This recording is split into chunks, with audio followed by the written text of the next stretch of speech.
नमस्कार दोस्तों, स्वागत है आपका हमारे YouTube चैनल फैक्ट राइडर्स पर। आज हम बात करने वाले हैं एक ऐसे मुद्दे पर जो एक तरफ मासूम जानवरों के जिंदगी से जुड़ा है और दूसरी तरफ हमारी अपनी सुरक्षा से। जी हाँ, हम बात करने वाले हैं सुप्रीम कोर्ट के ताजा आदेश की जो 22 अगस्त 2025 को दिल्ली NCR और पूरे देश के लिए आया। अब सवाल उठता है, क्या सड़क पर खेलता बच्चा सुरक्षित नहीं रहेगा या फिर हम उन बेजुबान कुत्तों के अधिकारों को नजरअंदाज कर देंगे? आज के इस वीडियो में हम आपको समझाएंगे कोर्ट के इस आदेश में नया क्या है, इसके पक्ष और विपक्ष क्या कहते हैं और क्या इससे एक संतुलित समाधान निकल सकता है। तो आइए वीडियो को शुरू करते हैं।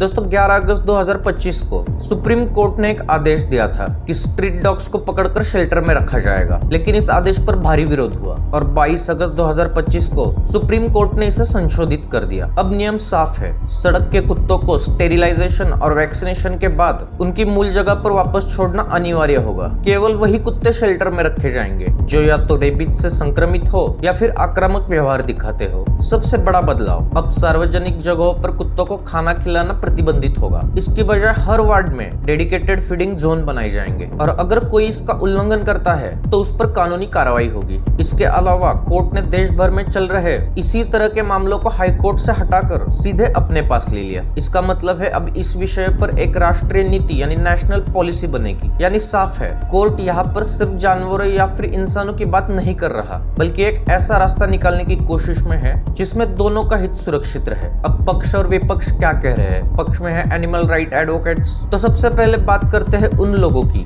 जो इस फैसले का स्वागत कर रहे हैं। यह है एनिमल राइट एडवोकेट्स, यानी वो लोग जो मानते हैं कि स्ट्रीट डॉग्स भी हमारे समाज का हिस्सा है। इसका तर्क है कि मौजूदा एनिमल बर्थ कंट्रोल यानी ABC 2023 के रूल्स के हिसाब से स्टेरिलाइज और वैक्सीनेट होने के बाद कुत्तों को उनके इलाके में छोड़ देना चाहिए और यह तरीका वैज्ञानिक और नैतिक दोनों तरीके से सही है। दूसरा मुद्दा है लॉजिस्टिक्स। भारत में पहले से ही शेल्टर हाउसेस ओवर क्राउडेड है। अगर हर कुत्ते को वहां रखा जाए तो देखभाल करना नामुमकिन होगा। इससे कुत्तों की हालत और भी खराब हो सकती है। तीसरा तर्क आता है इकोलॉजी का। अगर आप अचानक सभी स्ट्रीट डॉग्स को हटा देंगे तो चूहों और बंदरों जैसी प्रजातियां अनियंत्रित तरीके से बढ़ेगी और ये इंसानों के लिए और बड़ा खतरा बन सकती है। चौथा पहलू है सोशल और इमोशनल। बहुत से लोग स्ट्रीट डॉग्स को अपने मोहल्ले का हिस्सा मानते हैं। कोई उन्हें खाना खिलाता है, कोई इलाज करवाता है। अचानक इन्हें हटा देना लोगों को अमानवीय और अन्यायपूर्ण लगता है। यानी सपोर्टर्स का कहना है कि स्ट्रीट डॉग्स को खत्म करना या हटाना ये समाधान नहीं है, बल्कि ABC मॉडल ही सबसे कारगर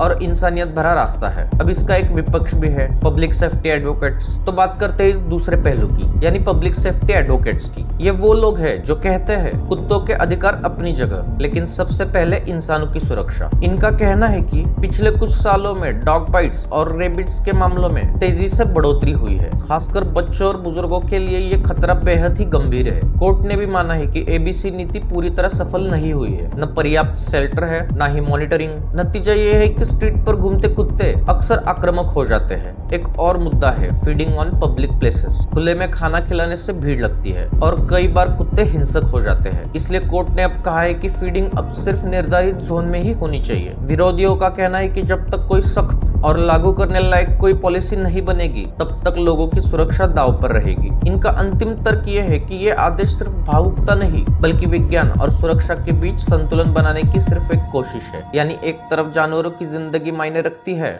वहीं दूसरी तरफ आम लोगों की सुरक्षा और हक को नजरअंदाज नहीं किया जा सकता। तो दोस्तों अब आपके सामने दोनों पहलू साफ है। एक तरफ वो लोग हैं जो कहते हैं स्ट्रीट डॉग्स हमारी दुनिया का हिस्सा है और उनका भी जीने का अधिकार है। दूसरी तरफ वो लोग हैं जो मानते हैं जनता की सुरक्षा सबसे ऊपर है। सुप्रीम कोर्ट का यह नया संशोधित आदेश दरअसल इन्हीं दोनों पहलुओं के बीच सिर्फ एक मिडल पाथ खोजने की कोशिश है। स्टेरिलाइज करके वैक्सीनेट करके रिलीज करना मतलब जानवरों की सुरक्षा, फीडिंग जोन्स मतलब पब्लिक ऑर्डर और साफ सफाई, रेबीज या फिर एग्रेसिव कुत्तों का शेल्टर में रहना मतलब जनता की सुरक्षा। लेकिन असली परीक्षा अब शुरू होगी जब ये आदेश जमीन पर लागू होगा। क्या राज्यों के पास पर्याप्त शेल्टर्स होंगे? क्या फीडिंग जोन सही से काम करेंगे? क्या वैक्सीनेशन और स्टेरिलाइजेशन बड़े पैमाने पर किया जाएगा? इन सवालों के जवाब ही तय करेंगे कि ये नीति वाकई संतुलन ला पाएगी या फिर सिर्फ कागजों तक ही सीमित रह जाएगी। तो दोस्तों आपकी क्या राय है? क्या सुप्रीम कोर्ट का ये आदेश एक सही दिशा में एक कदम है या फिर अब भी इसमें कई खामियां हैं? कमेंट में अपनी राय जरूर बताना। अगर आपको ये वीडियो जानकारी पूर्ण और सोचने पर मजबूर करने वाला लगा हो तो इसे लाइक, शेयर और हमारे चैनल को सब्सक्राइब करना मत भूलना। हम फिर मिलेंगे किसी नए मुद्दे पर। Till then just take very good care of yourself.